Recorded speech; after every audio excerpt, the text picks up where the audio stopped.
This is the first week of Black History Month. We're going to be talking about Harriet Tubman.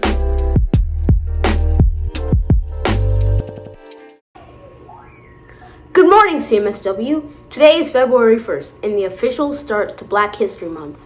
This month, we'll be sharing stories of Black Americans who have made a difference despite facing extreme hardships and obstacles. And we're starting with Harriet Tubman. In 1822, Harriet Tubman was one of the 9 children born to enslaved parents in Dorchester County, Maryland. 3 of her sisters were sold outside the family, but her mother, Rit, refused to allow her young son to be sold and further tear apart the family. The act of resistance powerfully affected the young Harriet. Physical violence was a part of daily life for Tubman and her family, causing permanent physical injuries and scars. Once, when Harriet refused to restrain a slave who had left the field, an overseer threw a 2-pound weight at her head. After that, Tubman suffered severe headaches and seizures for the rest of her life.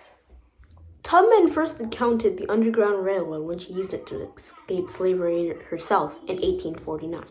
Following a bout of illness and the death of her owner, Tubman decided to escape slavery in Maryland for Philadelphia.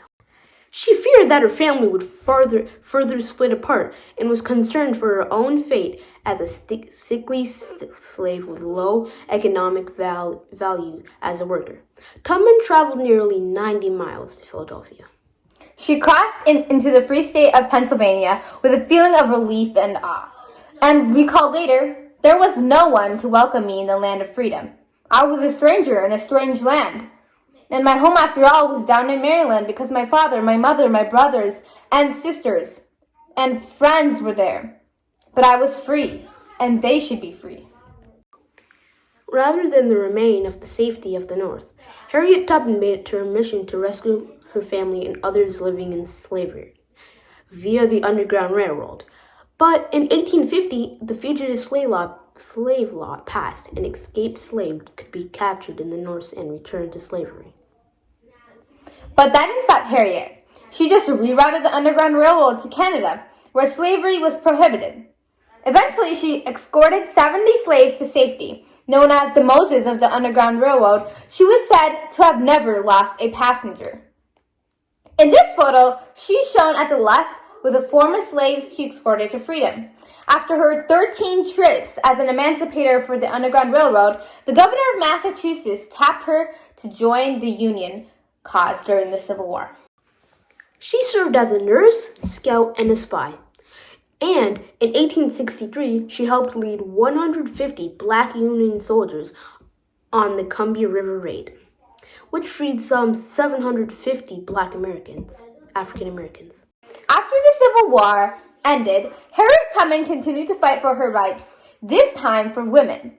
She worked with Susan B. Anthony and Elizabeth Cady Stanton to get equal rights for all women. Harriet Tubman is considered one of the most influential Black women in history, and she's still making news today.